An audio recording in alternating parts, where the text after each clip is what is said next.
गुरुवार को मॉस्को में हुई शंघाई कोऑपरेशन बैठक में भारत और चीन के विदेश मंत्री ने 5 सूत्री योजना पर सहमति व्यक्त की और सीमा पर शांति बनाने पर सहमति जताई। भारत और चीन की सेनाओं के बीच मई से ही लद्दाख में सीमा पर तनाव बना हुआ है। दोनों देशों के विदेश मंत्री ने कहा कि सीमा पर तनाव किसी भी देश के हित में नहीं है और जल्द से जल्द इस सीमा विवाद को खत्म करना चाहिए। अगला अपडेट भारत और अमेरिका को लेकर है। भारत और अमेरिका ने गुरुवार को एक संयुक्त बयान जारी कर कहा कि पाकिस्तान को अपनी मिट्टी में पलने वाले आतंकवादियों पर लगाम लगानी होगी। यह बयान भारत और अमेरिका के बीच हुई आतंकरोधी की 17वीं बैठक के बाद जारी किया गया। भारत ने पाकिस्तान को 26/11 और पठानकोट आतंकी हमले का अपराधी कहा। अमेरिका ने आतंक के खिलाफ भारत और भारत सरकार के प्रति अपना समर्थन दोहराया। भारत और अमेरिका ने कहा कि आतंकवाद पूरी दुनिया के लिए एक खतरा है और हमें मिलकर इसे खत्म करना होगा।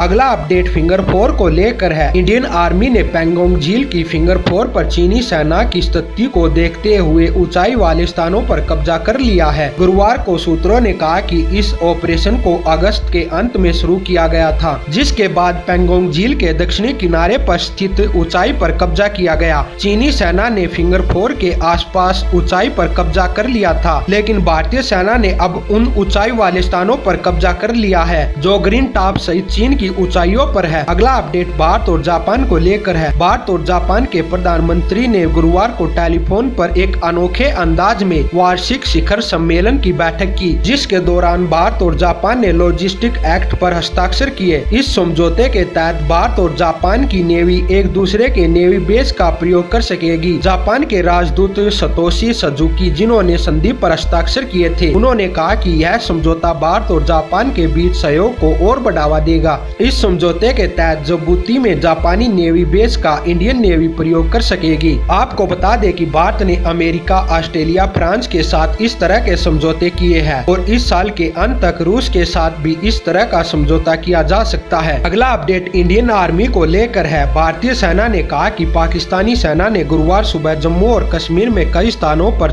LOC के पास छोटे और मोर्टार का इस्तेमाल करके संघर्ष विराम का उल्लंघन किया। लगभग 5.5 घंटे तक पाकिस्तानी सेना ने मनकोट सेक्टर में गोलाबारी की। लेफ्टिनेंट कर्नल आनंद ने कहा कि पाकिस्तानी सैनिकों ने बुधवार शाम 5 बजे के आसपास भी गोलाबारी की थी। लद्दाख में चीन के साथ भारत के तनाव के बीच पाकिस्तान ने LOC पर संघर्ष विराम का उल्लंघन तेज कर दिया है। दोस्तों, अगर आपको हमारी वीडियो पसंद आई हो तो प्लीज दोस्तों हमारी वीडियो को लाइक, शेयर, कमेंट करें और हमारे चैनल को सब्सक्राइब करें और साथ में बेल आइकन को भी दबाएं।